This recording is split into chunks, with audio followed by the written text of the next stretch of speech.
మనం ఎన్ని ప్లాన్స్ వేసినా దేవుడు దయలేనిదే ఏది జరగదు. తానొకటి తలిస్తే దైవం మరొకటి తలుస్తారు. ఎందుకంటున్నానంటే ఈరోజైతే మంచిగా పలావ్ వీడియో తీసి పెడదాం అనుకున్నాను. చక్కగా వీడియో అయితే స్టార్ట్ చేశాము. పొయ్యి మీదే చేస్తున్నారు. ఈవిడ మా ఊర్లోనే చాలా బాగా వంట చేస్తారు. ఈవిడ పెళ్ళిళ్ళకి, ఎంగేజ్మెంట్స్‌కి, చిన్న చిన్న బర్త్‌డే పార్టీస్‌కి ఈవిడైతే బాగా మంచిగా వంట చేస్తారు. సో, ఈ వీడియో యూట్యూబ్‌లో పెడితే చాలా మందికి యూజ్‌ఫుల్ అవుతది కదా అన్న ఉద్దేశంతో వీడియో అయితే తీశాను. టెంపరేచర్ మా ఊర్లో అయితే 37 డిగ్రీస్ ఉంది. దాని దెబ్బకి సగం వీడియో తీసిన తర్వాత సెల్ అయితే నాకు ఇంక వర్క్ అవ్వలేదు. కాసేపు ఆగండి మీకు వీడియో తీయాలంటే సెల్ కూల్ అవ్వాలని చెప్పనైతే మెసేజ్ వచ్చింది నాకు.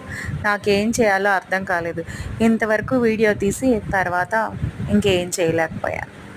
So, subscribe to my channel. తానొకటి తెలిస్తే దైవం